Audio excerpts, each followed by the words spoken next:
India TV YouTube channel को subscribe करें और बेल आइकन दबाएं। और इस साल फरवरी में मुंबई पुलिस ने पोर्न फिल्म रैकेट का पर्दाफाश किया था। पूछताछ में राज कुंद्रा का नाम भी सामने आया था। जांच में यह पता चला कि पोर्नोग्राफिक रैकेट में राज कुंद्रा का पैसा लगा। वो विदेशी वेबसाइट्स के कई लोगों के संपर्क में था। मुंबई पुलिस ने 5 महीने तक जांच करने और सबूत जुटाने के बाद राज कुंद्रा को पूछताछ के लिए सम्मन किया। राज कुंद्रा पूछताछ के लिए भायखला के प्रॉपर्टी सेल में पहुंचे। 3 घंटे चली पूछताछ के बाद राज कुंद्रा को क्राइम ब्रांच ने गिरफ्तार कर लिया और आज राज कुंद्रा को अदालत के सामने पेश किया जाएगा।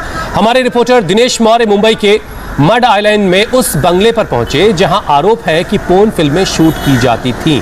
वहां से दिनेश मौर्य ने एक रिपोर्ट हमें भेजी है, आप देखिए उसे।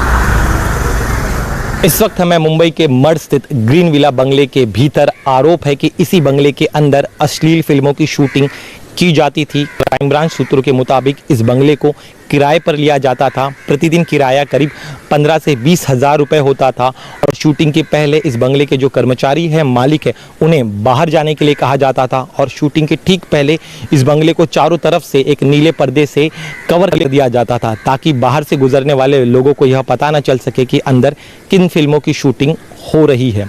यहाँ पर जो लड़कियां लाई जाती थी उन्होंने पुलिस को बयान दिया है कि शूटिंग के पहले उनसे एक कॉन्ट्रैक्ट साइन किया जाता था। कॉन्ट्रैक्ट साइन करने के बाद उन्हें जो है अश्लील फिल्मों की शूटिंग करने के लिए दबाव डाला जाता था। साथ ही में ये भी आश्वासन दिया जाता था कि अगर उन्होंने इस फिल्म को किया, इस शॉर्ट फिल्म डॉक्यूमेंट्री को शूट किया, तो उन्हें बड़े फिल्मों में मौका दिया जाएगा। और इस मौके की बात करने के दरमियान उन्हें बड़े बड़े नाम बताए जाते हैं कि इस फिल्म से, इस डॉक्यूमेंट्री से जुड़े बॉलीवुड की कई बड़ी हस्तियां भी शामिल है इस पूरी शूटिंग प्रक्रिया में।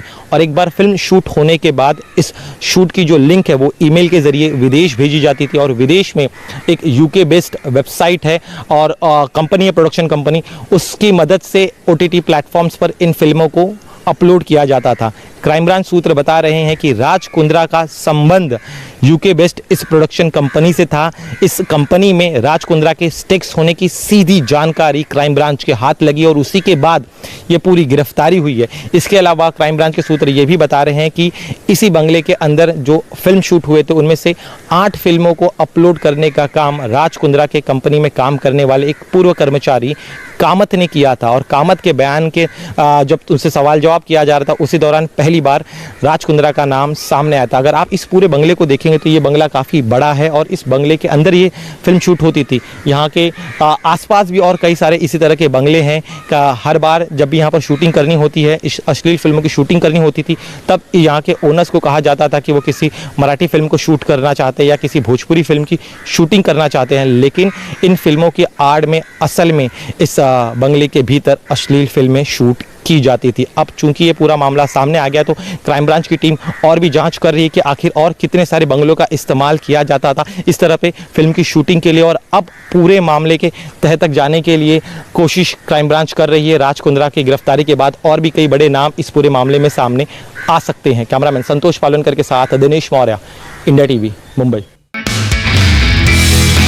नमस्ते, मैं हूं मीनाक्षी जोशी। वीडियो और खबरों से अपडेट रहने के लिए India TV YouTube channel subscribe करें, बेल आइकन दबाना ना भूलें। जुड़े रहें इंडिया टीवी के साथ।